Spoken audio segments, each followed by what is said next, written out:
Welcome to middle education. Finally कक्षा 9वीं के बच्चों के लिए आईटी या फिर आईटीईएस का प्रश्न पत्र लेकर के आ चुका हूं। अब तुम्हें करना क्या है, इत्मीनान से इस वीडियो को बहुत अच्छे से और पूरा देखना है, क्योंकि इस वीडियो में मैं प्रश्न क्रमांक 1 से लेकर के और आपके 20 प्रश्न तक का संपूर्ण उत्तर कराने वाला हूं। तो चलिए स्टूडेंट्स, बिना टाइम वेस्ट किए हम वीडियो को स्टार्ट करते हैं और देखते हैं कि हमारे आईटी में किस प्रकार से प्रश्न पूछा गया है एंड क्या होगा इनका सही उत्तर। तो चलिए फटाफट हम आगे चलते हैं और जंप करते हैं अपने फ्रंट पेज में। हमारा पहला नंबर कहता है कि सही विकल्प को चुन करके लिखना है। इसमें पहला नंबर कहता है कि पत्र के माध्यम से प्रेषक से जानकारी प्राप्त करने के लिए किस विधि का उपयोग किया जाता है। तो यहाँ पर कई सारे विधि लिखे हैं, जैसे सुनना, बोलना, पढ़ना, लिखना। तो इसका सही आंसर लिखना है ऑप्शन नंबर घ, लिखना इस करेक्ट आंसर। नेक्स्ट कह रहा है कि मस्तिष्क की गतिविधियों को रिकॉर्ड करने के लिए किस मशीन का उपयोग किया जाता है। तो यहाँ पर लिखा है ईसीजी, ईईजी, एमआरआई या फिर केट। तो इसका सही आंसर लिखना है आपको ईईजी। नेक्स्ट आगे कहता है कि कंट्रोल बाय शॉर्टकट कीज का उपयोग किया जाता है किसमें। कॉपी में, रीडू के लिए, अंडू के लिए, पेस्ट के लिए। तो इसका सही आंसर लिखना है आपको ऑप्शन नंबर बी, रीडू के लिए। नेक्स्ट कहता है कि निम्नलिखित में से एक इनपुट डिवाइसेस है, इनमें से कौन सा इनपुट डिवाइस है। तो कीबोर्ड आपका सही उत्तर हो जाएगा, ये इनपुट डिवाइसेस है। नेक्स्ट कहता है कि Libre office impresses file extension क्या है। तो इसका सही आंसर हो जाएगा आपका .odp इस करेक्ट आंसर। आगे बढ़ते हैं। नेक्स्ट हमारा इंग्लिश में अवेलेबल है, अगर आप इंग्लिश मीडियम के स्टूडेंट हैं सारे क्वेश्चन को इंग्लिश में देख लीजिए। आगे बढ़ते हैं। नेक्स्ट हमारा कह रहा है प्रश्न क्रमांक 2, रिक्त स्थान भरो। पहला नंबर कहता है कि आईटीईएस को डैश डैश डैश भी कहा जाता है। तो आईटीईएस को इंफॉर्मेशन टेक्नोलॉजी इनेबल सर्विस, मतलब सूचना प्रौद्योगिकी समकक्ष सेवा भी कहा जाता है। ये इसका फुल फॉर्म होता है एंड यहाँ पर आपको लिखना है। इन सब का आंसर मैं आपको दूंगा पीडीएफ के थ्रू। पीडीएफ का लिंक मिलेगा आपको डिस्क्रिप्शन बॉक्स में, तो आप पीडीएफ वहां से डाउनलोड कर सकते हैं। नेक्स्ट हमारा कह रहा है कि हेडर पेज के डैश डैश हिस्से पर होते हैं। तो हेडर पेज ऊपरी हिस्से पर होता है, तो यहाँ पर आपको ऊपरी लिखना है। नेक्स्ट कह रहा है कि टाइपिंग की गति को, हमारा क्या प्रश्न कह रहा है, टाइपिंग की गति को डैश डैश में मापा जाता है। तो टाइपिंग की गति को शब्द प्रति मिनट मतलब WPM में मापा जाता है। नेक्स्ट कह रहा है कि नई स्लाइड डालने के लिए शॉर्टकट कीज क्या होगा। तो कंट्रोल+M होता है नई स्लाइड को डालने के लिए। नेक्स्ट कह रहा है कि प्रत्येक प्रेजेंटेशन की में पहली स्लाइड होनी चाहिए। तो पहली स्लाइड शीर्ष स्लाइड होनी चाहिए, शीर्षक स्लाइड। तो यहाँ पर आपको लिखना है शीर्षक और स्लाइड आपको लिख के कंप्लीट करना है। नेक्स्ट आगे बढ़ते हैं। सेम क्वेश्चन इंग्लिश में अवेलेबल है, अगर आप इंग्लिश मीडियम के स्टूडेंट हैं सारे क्वेश्चन को देख लीजिए। नेक्स्ट कह रहा है प्रश्न क्रमांक 3, सही जोड़ी मिलाओ। एक साइड लिखा है कॉलम आ, दूसरा लिखा है कॉलम नंबर बा। पहला कहता है हेडर और फुटर, तो इसका सही आंसर आपको लगाना है इंसर्ट मेनू। नेक्स्ट कहता है इटैलिक तो आपका हो जाएगा कंट्रोल+1। नेक्स्ट कहता है आपका एक पॉइंटिंग डिवाइस, तो यहाँ पर आपका माउस हो जाएगा। नेक्स्ट कहता है गाइड की, तो यहाँ पर हो जाएगा F और J। और नेक्स्ट कहता है नया डॉक्यूमेंट, तो कंट्रोल+N। इस प्रकार से ये होता है कंप्लीट। आगे बढ़ते हैं। नेक्स्ट कह रहा है कि सत्य और असत्य में बताओ।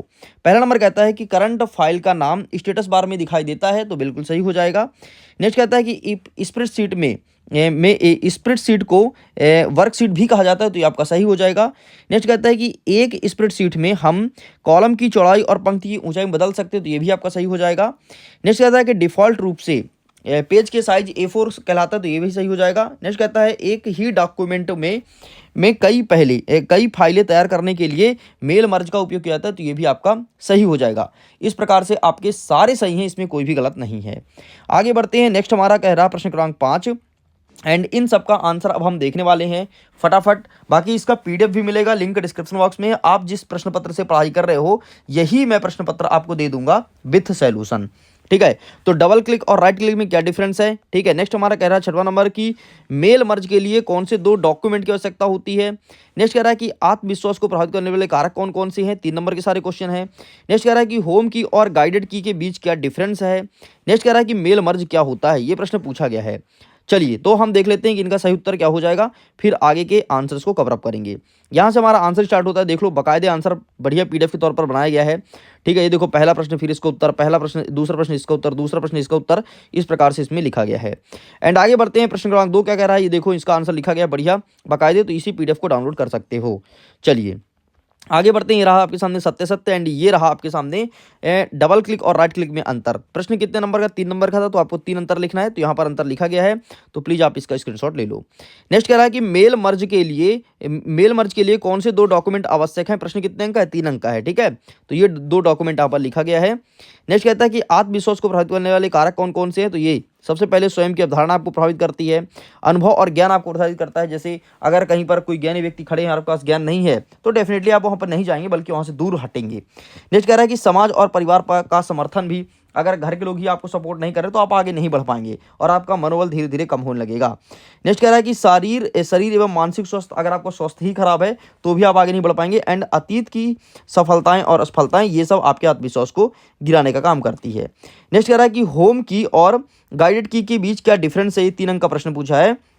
तो ये रहा आपके सामने होम की एंड ये रहा आपके सामने गाइडेड की, आपको ये लिख करके चले आना है। नेक्स्ट कह रहा है आपका 9वां नंबर की मेल मर्ज क्या होता है, ये 3 अंक के प्रश्न है। तो ये रहा आपके सामने मेल मर्ज, इसका आंसर लिखा गया तो आप इसका फोटो खींच लीजिए।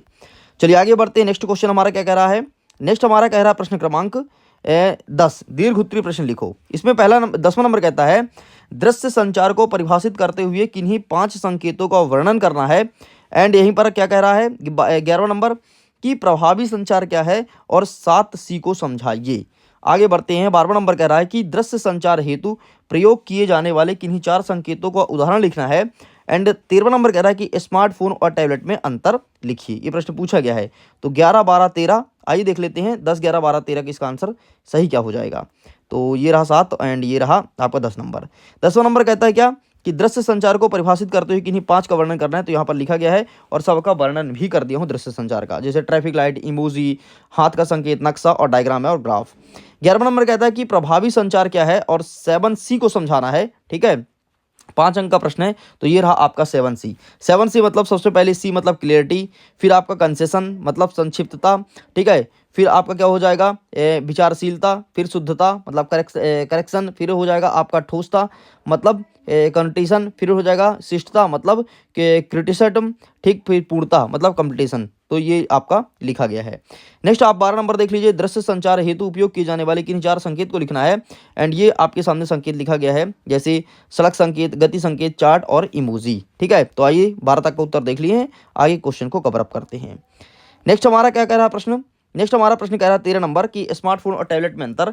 नेक्स्ट हमारा 14 नंबर कहता है कि एक सफल उद्यमी की 5 विशेषता बताओ, मतलब ऐसा क्या क्या वो करते हैं जिससे वो बहुत ज़्यादा सफल हो जाते हैं। और 15 नंबर कहता है कि प्रेजेंटेशन में स्लाइड इंसर्ट करने के चरण को लिखना है। बाकी दीर्घोत्तरी स्टार्ट होगा तो पहले हम 15 तक का आंसर देख लेते हैं, फिर दीर्घोत्तरी को कवर अप करेंगे। ये रहा आपके सामने स्मार्टफोन और टैबलेट में अंतर। सबसे पहले स्मार्टफोन का जो साइज होता है वो काफ़ी छोटा होता है, टैबलेट का बड़ा होता है। ठीक है, अगर इसके फीचर्स की बात करूँ तो स्मार्टफोन में जो फीचर्स होता है कॉलिंग और मैसेज का होता है, जबकि जो टैबलेट होता है उसमें ज़्यादातर कॉलिंग के फीचर्स नहीं होते हैं। ठीक है, कीबोर्ड जो होता है वो ऑन स्क्रीन कीबोर्ड होता है और इसमें वर्चुअल कीबोर्ड होता है और बैटरी अपेक्षाकृत कम होती है, इसमें ज़्यादा होती है। बाकी यहाँ पर लिखा गया है, आप इसे देख लेना। नेक्स्ट कह रहा है कि सफल उद्यमी की 5 विशेषताएं। सबसे पहले वो जोखिम उठाने की क्षमता होती है उसके अंदर। ठीक है, फिर नेक्स्ट आपका नवाचार लिखना है। नेक्स्ट लिखना है समस्या समाधान क्षमता और संचार कौशल और नेतृत्व, इतना लिख के कंप्लीट करेंगे। नेक्स्ट हमारा कहता है प्रेजेंटेशन में स्लाइड इंसर्ट करने के चरणों को लिखना है कोई 5। ठीक है, तो ये आपका चरण लिखा गया है, सभी चरण को देख लीजिए। आगे निबंधात्मक प्रश्न स्टार्ट होता है, लेकिन हम पहले प्रश्न देखेंगे फिर देखेंगे इसके आंसर्स को। हमारा प्रश्न क्रमांक 16 कह रहा है, सॉरी इसके पहले हाँ निबंधात्मक प्रश्न, ये 7 नंबर का प्रश्न रहेगा, ध्यान से देख लो। 16 नंबर कहता है निम्नलिखित को समझाओ। अंडू क्या, अंडू रीडू क्या होता है, कॉपी पेस्ट क्या होता है, कट एंड मूव क्या होता है, ये तीनों को एक्सप्लेन करना है। 17 नंबर कहता है कि इलेक्ट्रॉनिक स्प्रेडशीट सॉफ्टवेयर की प्रमुख विशेषता बतानी है, 7 नंबर का प्रश्न है। एंड नेक्स्ट कह रहा है कि माउस क्या है, माउस के विभिन्न क्रियाओं के बारे में लिखिए, ये भी 7 नंबर का प्रश्न पूछा गया है। हमारा 19 नंबर कहता है स्लाइड में चित्र या ऑब्जेक्ट को ऐड करने के चरण लिखना है। एंड चलिए देख लेते हैं कि इनका सही उत्तर क्या होगा, फिर आगे क्वेश्चंस को कवर अप करेंगे। तो आगे बढ़ते हैं, ये रहा आपके सामने आंसर निबंधात्मक का 16 का। ठीक है, तो आप इसका स्क्रीनशॉट ले सकते हो। ये रहा 17 नंबर का, तो आप इसका भी स्क्रीनशॉट लीजिए और सारे क्वेश्चन को बेहतरीन ढंग से प्रिपेयर कर लो। मैं फिर से बोलूंगा, पीडीएफ को डाउनलोड करो, लिंक डिस्क्रिप्शन बॉक्स में दिया गया है। ये रहा आपके सामने माउस वाला, तो आप इसका स्क्रीनशॉट लो। ये रहा आपके सामने 19 नंबर एंड ये रहा आपके सामने 20वां नंबर। इस प्रकार से सब कुछ कंप्लीट हो गया है। मैं 20वें नंबर का क्वेश्चन दिखा देता हूँ कि क्वेश्चन क्या था। ठीक है, तो 20वें नंबर का क्वेश्चन आपके सामने ये रहा। ठीक है, लिब्रे ऑफिस कैल्क में फॉर्मूले का प्रयोग कैसे करते हैं प्रश्न पूछा गया है। तो इस प्रकार से स्टूडेंट्स पूरा कंप्लीट कर दिया हूँ। वीडियो पसंद आया हो तो लाइक शेयर एंड चैनल को सब्सक्राइब जरूर कीजिएगा। मैं वीडियो को एंड करता हूँ। Thanks for watching, bye bye.